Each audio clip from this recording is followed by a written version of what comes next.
বাগেরহাটের সরকারি প্রফুল্লচন্দ্র পিসি কলেজে অনার্স ভর্তি পরীক্ষা দিতে আসা শিক্ষার্থীদের সহযোগিতায় মানবিক উদ্যোগ নিয়েছে ইসলামী ছাত্র শিবির বাগেরহাট জেলা শাখা।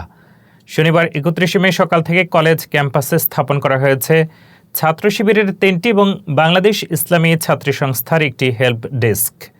হেল্প ডেস্কগুলোতে পরীক্ষার্থীদের তথ্য সরবরাহ, পরীক্ষার কক্ষ খুঁজে পেতে সহায়তা, সুপেয় পানি প্রদান ও মানসিক উৎসাহ প্রদানের কাজ করছেন সংগঠনের কর্মীরা।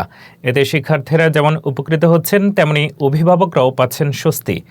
কলেজ ক্যাম্পাসে স্থাপিত এই সেবামূলক কার্যক্রমে উপস্থিত ছিলেন ছাত্র শিবির পিসি কলেজ শাখার সভাপতি মোহাম্মদ মাসুম বিল্লাহ, সেক্রেটারি রনি হাওলাদার, অর্থ সম্পাদক আব্দুর রহমান সহ অন্যান্য নেতাকর্মীরা।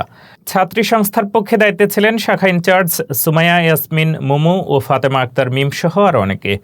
পরীক্ষায় অংশ নিতে আসা শিক্ষার্থী বৃষ্টি আক্তার জানান, আমি প্রথমবার এই কলেজে এসেছি, কোথায় কিভাবে যেতে হবে বুঝতে পারছিলাম না। হেল্প ডেস্কের ভাইয়েরা খুব সহযোগিতা করেছেন, তাই অনেক স্বস্তি পাচ্ছি। একাধিক অভিভাবকও এই উদ্যোগের প্রশংসা করেন। অভিভাবক মোহাম্মদ আজাদ বলেন, এই হেল্প ডেস্কগুলো শিক্ষার্থীদের নিরাপত্তা ও তথ্য সহায়তায় গুরুত্বপূর্ণ ভূমিকা রাখছে। এটি প্রশংসনীয় উদ্যোগ। আরেক অভিভাবক সোনিয়া বেগম বলেন, মেয়েকে নিয়ে অনেক টেনশনে ছিলাম, এখানে এসে এমন সুন্দর ব্যবস্থাপনা দেখে স্বস্তি পেলাম।